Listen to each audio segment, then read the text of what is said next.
Assalomu alaykum do'stlar. Bugungi videomizda sizlar bilan birgalikda qanday qilib premium kinobotni osongina yaratishni o'rganamiz. Bu yerda kinolar hayoti premium a'zo bo'lib turibdi. Bu yerdan premium xarid qilganman men. Premium sotish orqali pul ham ishlashingiz mumkin. Boshqaruv panelini hozir ko'ramiz. Boshqaruv paneli shulardan iborat. Tarqalgan kinobot kodi edi bu. Men ikkita o'zgartirishlar kiritdim.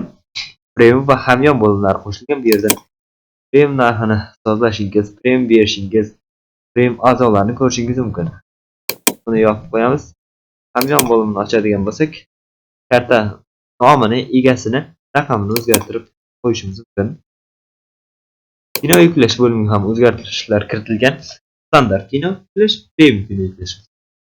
Standart tarifdagi kinolarni premium a'zolar ko'ra oladi, lekin premium kinolarni standart a'zolar ko'ra olmaydi.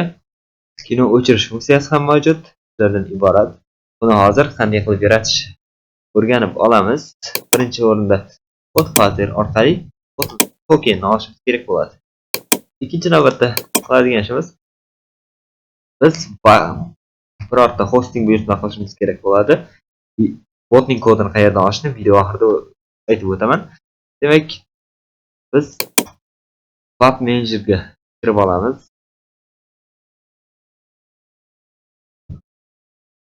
Nimadir xato ketdi. Mana yo'lga kirish tugmasi. Masalan, Web Manager'ga kirdi. Bu yerdan file ga domenlarimiz birortasini tanlaymiz. Papka yaratib, o'sha yerga kerakli faylni yuklashimiz kerak bo'ladi. Men Kinobot papkasiga yuklaganman. Bu yerda har xil fayllar bor. Asosiy fayli bu anime1.php fayli. Faylni ochib olamiz. Bu yerdan bu yerga tokenni, bu yerga admin id'ni joylab chiqamiz. Joylab bo'lganimizdan so'ng saqlashni bosib orqaga qaytib ketishimiz mumkin. Aytganimizda webhook Telegram bot sozlamasiga kirib, Podfatherdan olgan tokenimizni joylaymiz. Webhook o'rnatish tugmasini bosamiz. Ortga qaytib ko'rishimiz mumkin.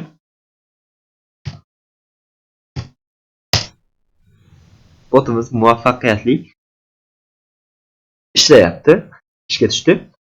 Kinobot kodini qayerdan olamiz deydigan bo'lsak, ekrandagi manzil orqali YouTube profilida ham bor.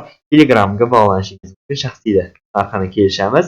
Agarda sizga ham shunday Telegram botni yaratib berish kerak bo'lsa, biz ushbu Kinobot kodini stabilniy holatda 100 ming so'mdan, agarda siz birinchi kishi o'rnida buyurtma qiladigan bo'lsangiz 60 ming so'mdan oshib beramiz.